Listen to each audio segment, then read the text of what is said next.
ஆர்வலர்கள் யாராவது ஒருத்தர் காளை மாடு வளர்த்ததுண்டா, மாடு வளர்த்ததுண்டா, புல்லு பிடிங்கி போட்டது, தண்ணி வச்சது, தவிடு வச்சது, பருத்தி கொட்டை வச்சது, பராமரிச்சது யாராவது உண்டா?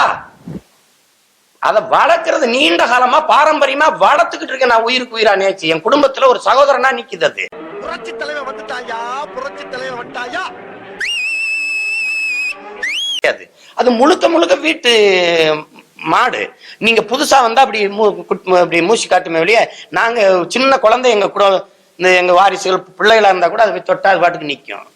அது எங்களோட எங்க உறவினரா என் தலைவர் சிங்கம் வந்துட்டாடா. இவனை மட்டும் கார்கிலுக்கு ஒண்டி அனுப்புனா போகும்டா, பனிமலை எரிமலையா வரும்டா. காளையை தெய்வமா கும்பிட வந்து நீ வதைக்கிறேங்கிறது அதான் பெரிய. போன மாசம் நான் சொல்றது இந்த மாசம் பிரச்சனை. நான் எல்லாம் மாட்டுக்கறி தின்னே வளர்ந்தவன். அட வெக்கம் கட்டுவீங்களா? இதுக்கு எதுக்குடா வெள்ளையங்கிலி மாலைன்னு? சின்ன வயசுல இருந்து எங்க குடும்பத்துல பெண்ணை போல அதை வளர்க்குறோம்.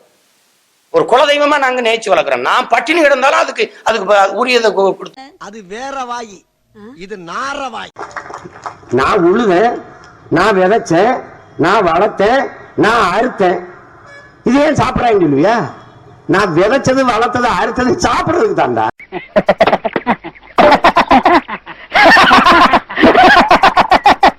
அரசியல்ல இதெல்லாம் சாதாரணமாப்பா. ஆணியே புடுங்க வேணாம்.